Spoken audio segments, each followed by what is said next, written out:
या फिर जुड़ी हुई हो मनोरंजन जगत से। बिना किसी रीजन देखते रहिए समाचार विजन। बहुत खुशी हुई आपसे मिलके।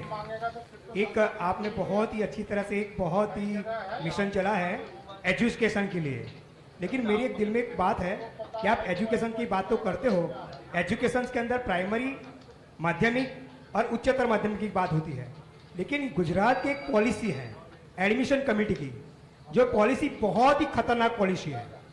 ऐसी पॉलिसी है कि यहाँ के जो बच्चे हैं 12 साइंस के बाद एडमिशन कमेटी के अंदर एपी जो एग्रीकल्चर के लिए जाना है, फिर अपने को बायोलॉजी ग्रुप में जाना है, तो ऐसी कमेटी चलती है। ये कमेटी के अंदर कम से कम जो शहर के बच्चे बच्चियां हैं उनको कहीं और शहर में जाना पड़ता है पढ़ने के लिए।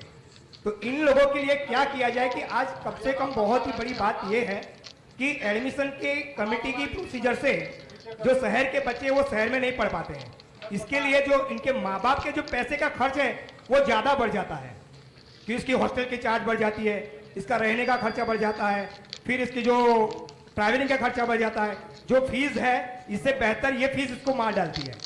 और दूसरी चीज ये है कि एजुकेशन के लिए अंदर जो आफ्टर 12 पास करके जो एमबीबीएस के लिए जो गुजरात के बच्चे जो पढ़ाई के लिए अदर कंट्री में जाते हैं, जो अदर कंट्री में जाते क्यों जाते हैं, तो सबसे बड़ी बात यह है कि यहाँ के एमबीबीएस के लिए कम से कम पारुल, दूसरी बहुत सारी ऐसी यूनिवर्सिटी है कि जहां 60 लाख से लेके 1 करोड़ रुपया तक फीस है।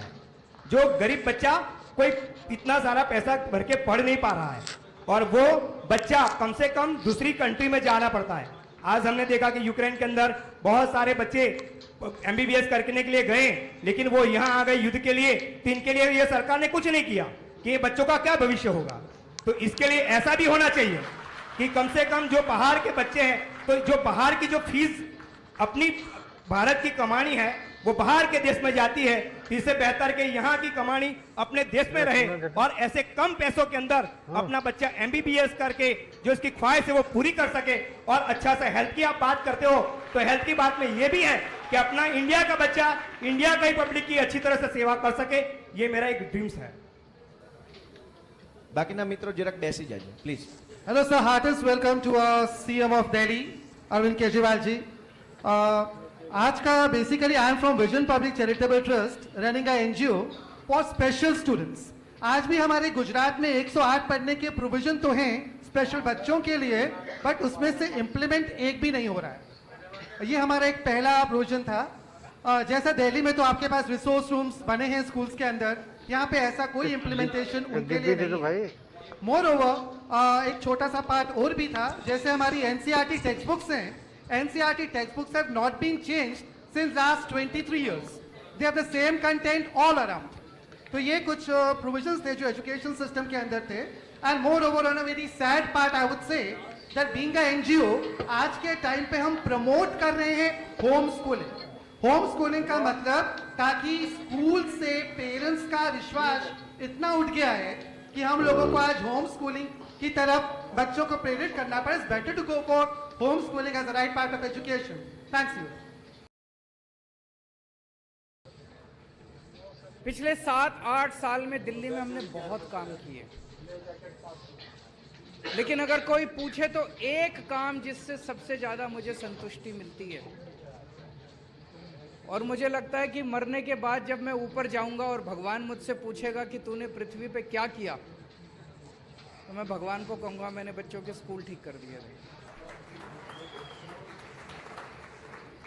सबसे बड़ा पुण्य का काम हम लोगों ने यही किया कि बच्चों के स्कूल ठीक कर दिए, बच्चों का भविष्य बना दिया हम लोगों ने। संतुष्टि होती है जब मरेंगे तो लगेगा कि हमारी जिंदगी कुछ काम आई इस पृथ्वी के ऊपर।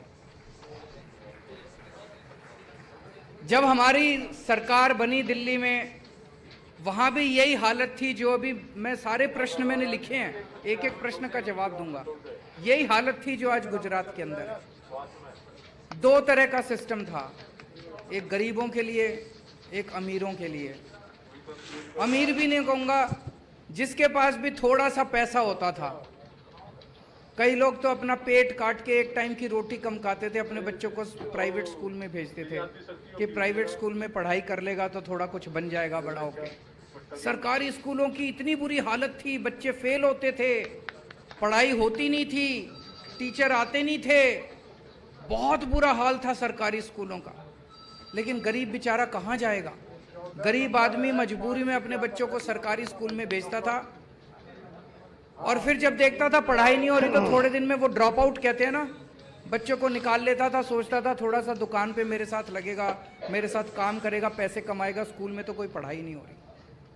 प्राइवेट स्कूल वाले भी खुश नहीं थे, अनाप शनाप फीस, अनाप शनाप जो मर्जी फीस बढ़ा देते हैं। लूट मचा रखी थी कई प्राइवेट स्कूल वालों ने, कभी लाइब्रेरी फीस, पिकनिक फीस, फलाना फीस, ढिमका फीस, डेवलपमेंट फीस, ये फीस वो फीस। एक बेचारा, कई लोग ऐसे जानता हूं मैं जिन लोगों ने तंग आके अपने बच्चों को प्राइवेट स्कूल से नाम कटा दिया, पैसे नहीं दे सकते थे, पैसे नहीं थे। तो जब हमने दिल्ली में सरकार संभाली ये हालत थी, आज गुजरात में भी यही हालत है। आज 7 साल के बाद सरकारी स्कूलों को हमने इतना शान, नया क्वालिटी वॉल्स गुलाब जामुन। अरे फिर से मिठाई? नहीं नहीं नहीं नहीं, शानदार बना दिया, इतना शानदार बना दिया। आप लोगों ने तस्वीरें देखी होगी सरकारी स्कूलों की, दिल्ली के सरकारी, और सारे स्कूल, मेरे को भी एक आदमी मिला, मुझसे पूछ रहा था, कहते सर सारे ऐसे हो गए, हम सोशल मीडिया पे देखते हैं कि बहुत शानदार सरकारी स्कूल हैं, सारे हो गए कि कुछ हुए हैं? मैंने कहा सारे सरकारी स्कूल ऐसे हो गए। पर दिल्ली में एमसीडी के स्कूल हैं, नगर निगम के, वो बीजेपी के पास है, वो बहुत खराब हैं। एमसीडी के चुनाव होने वाले हैं, अब इस बार दिल्ली की जनता हमें वोट देगी, एमसीडी के प्राइमरी स्कूल भी सुधारेंगे। लेकिन दिल्ली सरकार के जितने स्कूल हैं सारे शानदार हो गए। इसका सबसे, मैं अगर कहूं खड़ा होकर कि सारे स्कूल अच्छे हो गए, आप कहोगे केजरीवाल अपनी बड़ाई कर रहा है। 4 लाख बच्चों ने अपने नाम प्राइवेट स्कूल से कटवा के सरकारी स्कूल में भर्ती कराए हैं। 4 लाख बच्चों ने प्राइवेट स्कूल से अपना नाम कटा के सरकारी स्कूल में, और बड़े अमीर लोगों ने। मैं एक क्लास में गया, मैंने बच्चों से पूछा आप में से कौन कौन बच्चा प्राइवेट स्कूल से नाम कटा के आया है? 7-8 बच्चों ने हाथ खड़ा किया। मैंने एक बच्चे से पूछा कौन से स्कूल में पढ़ते थे, कौन से प्राइवेट स्कूल में पढ़ते थे? कहता है saint Columbus. Saint Columbus Delhi का सबसे बड़ा प्राइवेट स्कूल है, लाइन लगी पड़ी है वहां पे सेंट कोलंबस में एडमिशन कराने के लिए, बड़े बड़े लोगों की लाइन लगी हुई है, अमीर अमीर लोगों की। उस स्कूल का एक बच्चा नाम कटा के दिल्ली के सरकारी स्कूल में एडमिशन ले रहा है, इससे बड़ी बात और क्या हो सकती है? आजकल मैं अभी एक बड़ी मीटिंग की थी, 1100 बच्चे, हमारी 12वीं क्लास के 1100 बच्चों ने नीट के और आईआईटी के पेपर पास करे हैं। 1100 बच्चों ने। मैं आईआईटी से हूं, मैं आईआईटी से इंजीनियर हूं। जब मैं आईआईटी से इंजीनियर बना था, हिसार से, पूरे हिसार जिले से अकेला मेरा एडमिशन हुआ था एक बच्चे का उन दिनों में। आज मेरे दिल्ली के एक एक सरकारी स्कूल से 4-4 बच्चों के एडमिशन हो रहे हैं वहां पे। और सबसे बड़ी खुशी ये है, जब मैं आईआईटी में गया, मेरे को मेरे देश ने बहुत कुछ दिया है, भारत ने मुझे बहुत कुछ दिया है, और मैं शुक्रगुजार हूं मेरे देश का, जो आज मैं जो कुछ हूं मेरे देश की वजह से। मैंने एक कसम खाई थी कि जितनी अच्छी शिक्षा मुझे मिली है, ऐसी शिक्षा मैं कोशिश करूं कि इस देश के हर गरीब बच्चे को मिलनी चाहिए। आज मुझे बेहद खुशी है ये कहते हुए कि दिल्ली के एक एक बच्चे को मैंने वैसी शिक्षा मुहैया करा दी है। मैं जब बच्चों से 1100 बच्चों से बात कर रहा था कि डॉक्टर और गरीबों के बच्चे, मैंने देखा एक सिक्योरिटी गार्ड का बच्चा खड़ा हुआ, उस सिक्योरिटी गार्ड का बच्चा अब आईआईटी में जा रहा है जहां मैं गया था। कहता है सर मैं आपके इंस्टीट्यूट में जा रहा हूं। उस सिक्योरिटी गार्ड 10,000 12,000 रुपए महीने कमाता है। उसका बच्चा आईआईटी में जा रहा है, उसकी रैंक आई 569। ऑल इंडिया जेई का जो पेपर होता है उसकी रैंक आई 569। मैं जब आईआईटी में गया था मेरी रैंक आई थी 563। मुझे लगा यार ये तो मेरे बराबर। आज दिल्ली के एक एक बच्चे को, गरीब से गरीब बच्चे को, रिक्शे वाले के बच्चे को, मजदूर के बच्चे को, सिक्योरिटी गार्ड के बच्चे को, प्लम्बर के बच्चे को, कारपेंटर के बच्चे को मेरे जैसी शिक्षा मिल रही है, जैसी शिक्षा मुझे मिली, शानदार शिक्षा मुझे मिली। सरकारी स्कूल हमने बहुत शानदार कर दिए। अब आप सोच के देखो, वो सिक्योरिटी गार्ड का बच्चा, सिक्योरिटी गार्ड 10-12 हज़ार रुपये कमाता है, उसके घर का खर्चा नहीं चलता। अब वो बच्चा आईआईटी में जाएगा, आईआईटी से जब निकलेगा तो उसकी तनख्वाह, स्टार्टिंग तनख्वाह उसकी 2-3 लाख रुपए महीना होगी। तो उसकी एक परिवार की तो गरीबी दूर हो गई कि नहीं हो गई? अगर हम अपने देश के सारे बच्चों को ऐसा पढ़ा दें, सारे देश की गरीबी दूर हो जाएगी, सारा देश अमीर हो जाएगा।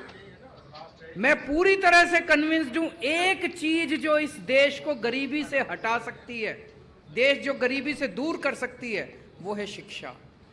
अगर हम अपने बच्चों को अच्छी शिक्षा दे दें तो हमारा देश गरीब नहीं रहेगा, हमारा देश अमेरिका से भी ऊपर हो सकता है।